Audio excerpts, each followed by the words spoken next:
ഇതില് അങ്ങനെ വെട്ടിക്കീറലുകളോ ആൾക്കാരെ കൊല്ലലോ ഒന്നുമില്ല. ധൈര്യപൂർവ്വം പിള്ളേരുമായിട്ട് പോകാം കേട്ടോ. ഒപ്പം തന്നെ ഒരു കാര്യം കൂടെ അതായത് സിനിമയിൽ പറയുന്നുണ്ട്, മാർക്കൊരു ഒരു രക്ഷയില്ലട്ടോ, ഗംഭീരായിട്ട്. എങ്ങനെയായിട്ട് ആൾക്കാരെ വിളിച്ചായിരുന്നു? ഉണ്ണിമുന്നിന്റെ കരിയറിലൊരു ഭയങ്കര ഭയങ്കര അഭിപ്രായം. ടിക്കറ്റ് കിട്ടാല്ലെന്ന് പറഞ്ഞു. ചേട്ടന്റെ റോളിനെ കുറിച്ചും ഡയലോഗിനെ കുറിച്ചും ഒക്കെ ഒരു ഇൻട്രോ കൊടുക്കുന്നുണ്ട് ഉണ്ണിമുന്നിന്. അതെല്ലാം ഭയങ്കരമായിട്ട് ഹിറ്റ് അടിച്ചിരിക്കുകയാണ്. അന്യഭാഷ സിനിമകൾ ഇവിടെ വന്ന് റിലീസാവുമ്പോൾ ഇവിടുത്തെ യൂത്ത് അത്തരം സിനിമകളോട് കാണിക്കുന്ന ഒരു സപ്പോർട്ട് ഉണ്ടല്ലോ, അത് തന്നെയായിരുന്നു എൻ്റെ കോൺഫിഡൻസ്.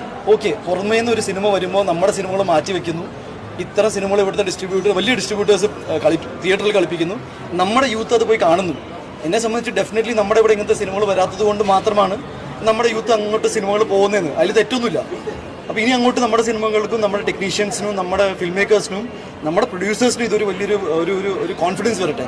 ഐ റിയലി ലവ് ഈ ലവ് സ്റ്റോറീസ് ആൻഡ് എന്താ പറയുക ഫീൽ ഗുഡ് സിനിമകൾ എനിക്കിഷ്ടമാണ്, ഞാൻ ഒരുപാട് ചെയ്തിട്ടുണ്ട്. But I think at the same time parallelly വലിയ സിനിമകളും തിയേറ്ററിൽ ആഘോഷിക്കപ്പെട്ട സിനിമകളും ഒക്കെ വന്നാൽ നിങ്ങൾക്കും എനിക്കും എല്ലാവർക്കും എൻജോയ് ചെയ്യാൻ പറ്റുന്നത്. ഇപ്പോൾ ക്രിസ്മസ് സമയത്ത് ഒരു ഇടിപടം വരിക എന്ന് പറഞ്ഞാൽ ഒരു തെറ്റുമില്ല. സിനിമയാണ് അദ്ദേഹത്തോടൊപ്പം അഭിനയിച്ചത്. അതൊരു പയ്യൻ വന്നിട്ടുണ്ടായിരുന്നു, അത് ഒരു വിക്കനായിട്ട് അഭിനയിക്കുകയാണ്. ആ പയ്യനെ എടുത്ത് ചോദിക്കും, എങ്ങനെ ചേട്ടാ ഈ വിക്കൻ സ്റ്റാമറിംഗ് എന്ന് പറഞ്ഞു. അപ്പോൾ ഞാൻ കുറച്ച് പഠിപ്പിച്ചു കൊടുത്തിട്ടുണ്ട്. ഇന്ന് പയ്യൻ നല്ലൊരു സ്റ്റാറായിട്ട് വന്നു. എന്നോടൊപ്പം തന്നെ അമ്മ എന്ന് പറയുന്ന സംഘത്തിൽ എക്സിക്യൂട്ടീവ് മെമ്പർ ആയിട്ടുണ്ട്, ഉണ്ണിമൂന്ന് എന്നാണ് പേര്.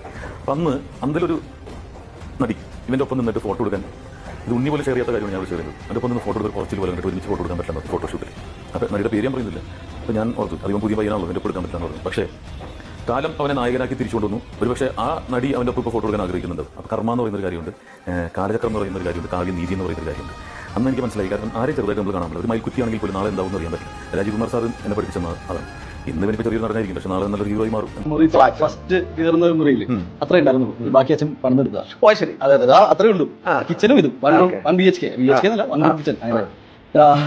പിന്നെ ഞാൻ റോഹിത് സാറിന്റെ കത്ത് എഴുതിയിട്ടും അതിൽ വീഡിയോയിൽ പറയുന്നുണ്ട് ഇവിടെ സോഫ ഉണ്ടായിരുന്നില്ല. ആക്ച്വലി ഒരു അച്ഛൻ എനിക്ക് ഒരു റീഡിംഗ് സ്റ്റഡി ടേബിൾ പോലെ ഉണ്ടാക്കിയിട്ടുണ്ടായിരുന്നു. എൻ്റെ ഒരു 24 വർഷം ഞാൻ ആ വീട്ടിലായിരുന്നു. അതായത് എനിക്ക് പോലും ഫീൽ ചെയ്തു. അപ്പം ഞാൻ അവിടെ ചെന്നിട്ട് ഞാൻ ആ വീഡിയോയിൽ കണ്ട് ചേട്ടൻ നിൽക്കാൻ പറ്റുന്നുണ്ട്. അതെ അതെ, അതാണ് ഞാൻ പറഞ്ഞ ആ വീട്ടിലെ രണ്ട് വീടുകൾ തമ്മിലുള്ള അകലം പോലും എന്റെ ഏറ്റവും ഒരു സ്വപ്നം കിച്ചൺ കണ്ട മേഡം.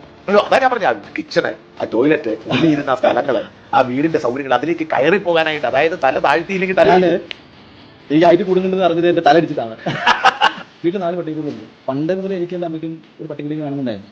പക്ഷേ ഞങ്ങളുടെ ആ വീട്ടിലെ സാഹചര്യം വെച്ചിട്ട് അന്ന് നമ്മൾ പറഞ്ഞത് നമ്മൾ എന്താണ് ഗ്രൗണ്ട് ഫ്ലോറിൽ വീട് വയ്ക്കാം, അന്ന് നമുക്ക് ഒരു പട്ടികളിലേക്ക് ആവാം. 1, 2, 3, 4 വീയാളായിട്ട് എനിക്കത് ഇഷ്ടമാണ്. അമ്മയ്ക്ക് ഇഷ്ടമാണ്, അമ്മയ്ക്ക് ഇഷ്ടമാണ്. അച്ഛനെ ഒട്ടും ഇഷ്ടമുണ്ടായിരുന്നില്ല. അപ്പോൾ അച്ഛന് ഭയങ്കര കാര്യമാണ്. ഞാനില്ലെങ്കിലും കുഴപ്പമില്ല, 4 പട്ടികൾ.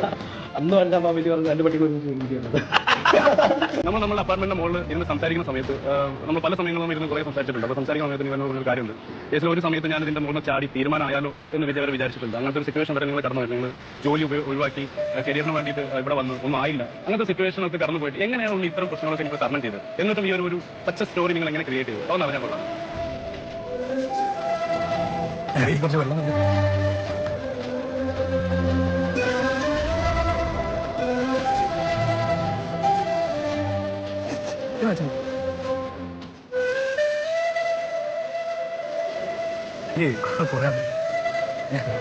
ഈ ബസ്സിന് മാത്രമാണ് ഇതിന് ചെറിയ തുണി പറഞ്ഞ ശരിയാണ്.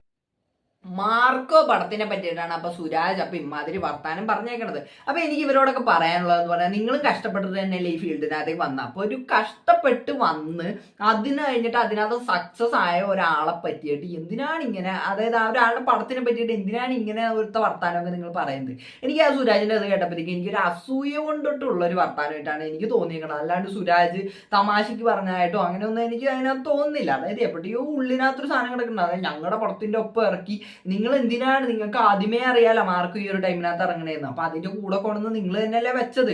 അപ്പൊ ഇങ്ങനെ ഒരു പടമൊക്കെ എന്റെ ഇടയിൽ വരുമ്പോഴത്തേക്കും അത് ഉറപ്പായിട്ടും അതിൽ ആള് കയറൽ കുറയും. അതൊരു സത്യമാണ്. കാര്യം മാർക്ക് അമ്മാതിരി ഇതാണ് ഹൈപ്പിനകത്ത് ഇറന്ന് വന്നേച്ചത്. എന്നിട്ട് അത് ഇത്രയും പോസിറ്റീവും കൂടെ കിട്ടുമ്പോഴത്തേക്കും പിന്നെ പറയേണ്ട കാര്യമുണ്ട്. അപ്പൊ ഇപ്പൊ തന്നെ ഏകദേശം 40 കോടിയൊക്കെ ആയതൊക്കെയാണ് കേൾക്കുന്നത്. അപ്പൊ ഞാൻ എന്തായാലും ഇപ്പൊ 2ാമത് ടിക്കറ്റ് ഒക്കെ ബുക്ക് ചെയ്തിട്ടാണ് ഈ വന്നിരിക്കുന്നത്. കാര്യം ഒന്നുമില്ല, സുരാജിന് ആ വർത്താനം കേട്ടപ്പോൾ തന്നെ ഞാൻ പോയിട്ട് അടുത്ത ടിക്കറ്റ് ബുക്ക് ചെയ്ത്. കാര്യം എനിക്ക് ഒന്നും കൂടെ കാണാൻ തോന്നി മാർക്കോ.